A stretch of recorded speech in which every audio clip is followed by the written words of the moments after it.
নমস্কার, সবাইকে আমার ভিডিওতে স্বাগত জানাই।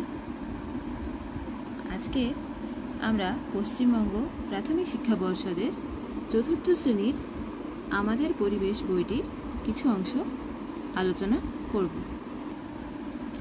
যে সময় আমি ভিডিওটি বানাচ্ছি সেই সময় অলরেডি প্রথম বার্ষিক মূল্যায়ন হয়ে গিয়েছে, তাই আমি সরাসরি চলে যাচ্ছি ৬৬ পৃষ্ঠায়, যেখান থেকে দ্বিতীয় বার্ষিক মূল্যায়নের সিলেবাস শুরু।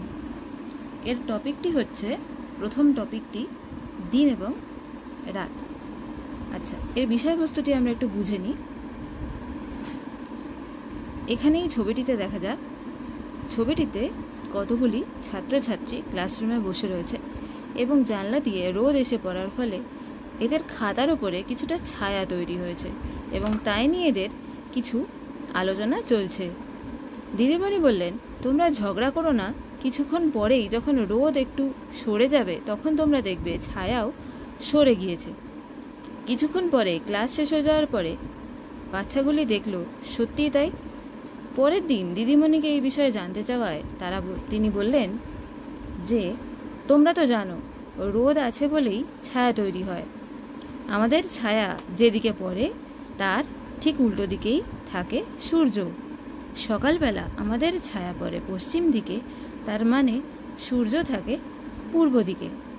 ঠিক একইভাবে বিকেলবেলা আমাদের ছায়া পড়বে পূর্ব দিকে, যখন সূর্য পশ্চিম দিকে অস্ত যাবে।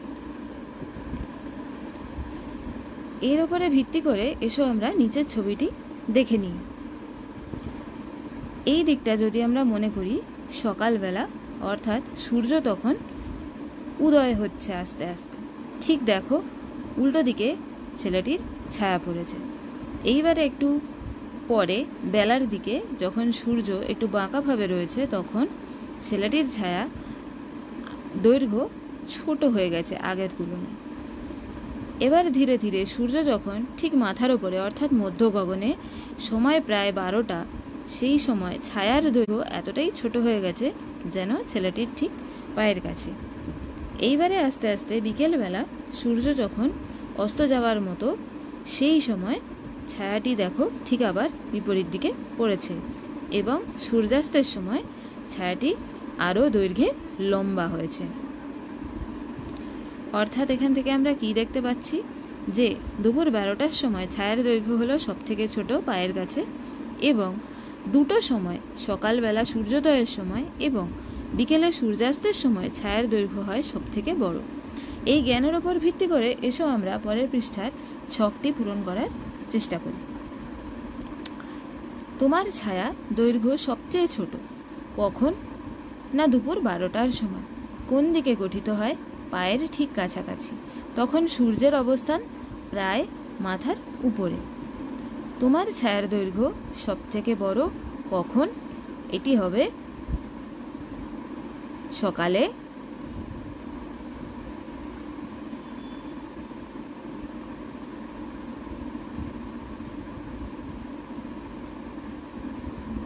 সূর্যোদয়ের সময় ও বিকালে সূর্যাস্তের সময়।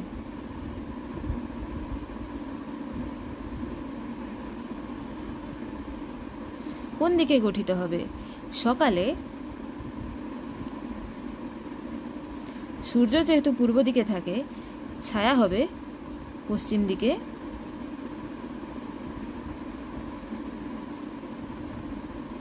এবং বিকালে সূর্য যেহেতু পশ্চিম দিকে অস্ত যায়, ছায়া হবে পূর্ব দিকে। এবার আসি তখন সূর্যের অবস্থান। এটা আমরা আগেই জানি, সূর্য সকালে থাকবে পূর্বে এবং বিকালে থাকবে পশ্চিমে।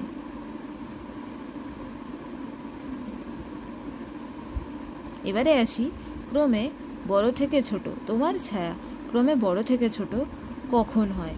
এটা আমরা আগের ছবিতেই দেখেছি। ছায়া বড় থেকে ছোট হয় সকাল থেকে দুপুরের দিকে।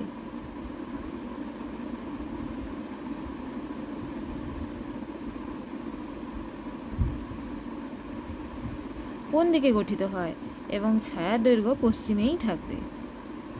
এটা আমরা সরাসরি পশ্চিমেই লিখতে পারি। তখন সূর্যের অবস্থান হচ্ছে পূর্ব থেকে মাথার উপরে।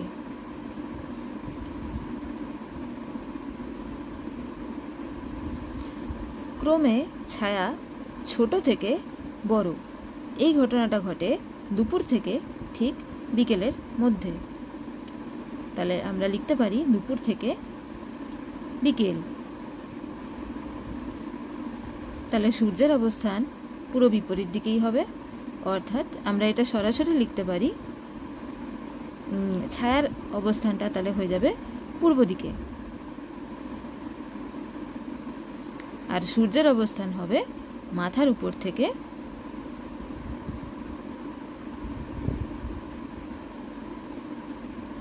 পশ্চিমে।